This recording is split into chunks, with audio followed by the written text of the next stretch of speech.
Yadava employees foundation ఆధ్వర్యంలో 10వ తరగతిలో మెరిట్ మార్కులు వచ్చిన యాదవ సంఘీయులకు చెందిన విద్యార్థులకు ఆర్థిక ప్రోత్సాహాన్ని అలాగే బుక్స్ ను అందించారు. స్థానిక రైల్వే స్టేషన్ రోడ్లోని బృందావనం హోటల్లో జరిగిన కార్యక్రమానికి పలువురు ప్రముఖులు పాల్గొన్నారు.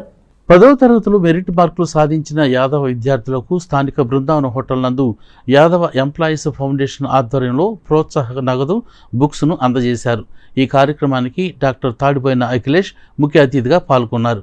ప్రతి సంవత్సరం యాదవ విద్యార్థులకు 10వ తరగతిలో మెరిట్ మార్కులు సాధించిన వారికి ఇచ్చే నగదు ప్రోత్సాహాన్ని ఈసారి 55 మంది విద్యార్థులకు ఇవ్వడం జరిగిందని ఈ సందర్భంగా వారు తెలియజేశారు. యాదవ విద్యార్థులు చదువులో రాణించి ఉన్నతమైన స్థానాలకు ఎదగాలని వారు ఆకాంక్షించారు. ఈ కార్యక్రమంలో ప్రముఖ న్యాయవాది తాడిబోయిన శ్రీనివాసరావు, తెలుగుదేశం పార్టీ పట్టణ అధ్యక్షులు తాడిబోయిన హరిప్రసాద్, తట్టుకోళ్ల అశోక్ యాదవ్, తాడిబోయిన బ్రహ్మేశ్వరరావు, కుర్రా శ్రీనివాస్, పెరుగు పెదబాబు, అంబరీషుడు, తాడిబోయిన శ్రీనివాస్ పండిట్, తాడిబోయిన లక్ష్మీనారాయణ, మీసాల బాలాజీ, సురేష్ బాబు, యేసుబాబు, సోలా శంకర్, కరేటి రవి, వెంకట కృష్ణారావు, కె శ్రీనివాస్ తదితరులు పాల్గొన్నారు. తల్లిదండ్రులు క్రమశిక్షణ ఎప్పుడైతే కొరవడుద్దో పిల్లలు క్రమశిక్షణలో ఉండరు. మీరు చూడండి, ఎక్కడ చూసుకున్నా కూడా పిల్లలు తెలిసి తెలియని వయసులో ఉంటారు. వాళ్ళకి సొంతంగా ఆలోచించి ఒక విషయాన్ని దిశానిర్దేశం చేసుకునేటువంటి ఆలోచన శక్తి ఉండదు. ఒక ఆలోచన కలిగించి వాళ్ళని మోటివేట్ చేసి వాళ్ళని ఒక బంగారు భవిష్యత్తు ఏర్పాటు చేయాల్సినటువంటి బాధ్యత తల్లిదండ్రుల పైనే ఉందని చెప్పి నేను ముఖ్యంగా విశ్వసిస్తాను. మరి 10th క్లాస్ చదివే పిల్లలంటే తెలిసి తెలియని వయస్సు. వారికి భవిష్యత్తు అగమ్య గోచరంగా ఉంటుంది. మరి అటువంటి భవిష్యత్తు గురించి ఆలోచించలేనటువంటి ఒక అసహాయ స్థితిలో ఉన్నటువంటి ఆ చిన్న వయసులో ఉన్నటువంటి పిల్లల్ని మనం సరైన మార్గంలో పెట్టాలి. ముఖ్యంగా తల్లిదండ్రులు, వారికి విద్యా బుద్ధులు నేర్పేటువంటి గురువులు.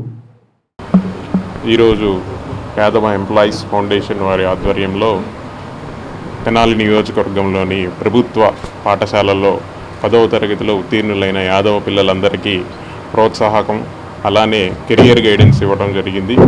ఇందులో యాదవ ప్రముఖులందరూ పాల్గొని వారి భవిష్యత్తు బంగారు భవిష్యత్తుగా మారడానికి ఏం చేయాలనే సూచనలు, ఏ కోర్సులు తీసుకోవాలనే సూచనలు ఇవ్వడం జరిగింది. కాబట్టి పిల్లలందరూ కూడా అధిక సంఖ్యలో పాల్గొని ఈ యొక్క కార్యక్రమాన్ని వాళ్ళ యొక్క సద్వినియోగం చేసుకుంటున్నారు.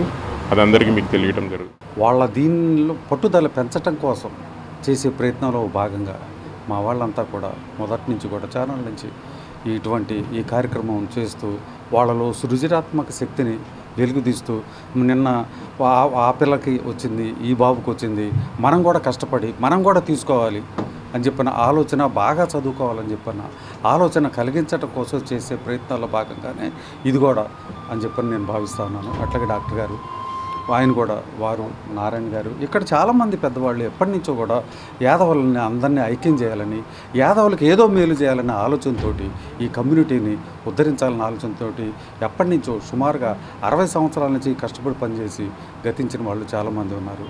మొన్న మధ్య రీసెంట్గా మేము యాదవుల ఆత్మీయ సమావేశం, తెలుగుదేశం పార్టీ యాదవుల ఆత్మీయ సమావేశం పెట్టినప్పుడు ఆ రోజున పెంపసాని చంద్రశేఖర్ గారు, ఎంపీ గారు, అట్లాగే ఎమ్మెల్యే నాదెండ్ల మనోహర్ గారు, ఆల్పట్రాజా గారు అందరి సమక్షంలో మాలో డబ్బున్న వాళ్ళు కొంచెం తక్కువగా ఉన్నారండి, మా కోసం మీరు ఒక కమ్యూనిటీ హాల్ని, కళ్యాణ మండపాన్ని మీరు మాకు అరేంజ్ చేయాలి. ఎప్పటి నుంచో మా ప్రయత్నాలు మేము చేస్తున్నాము.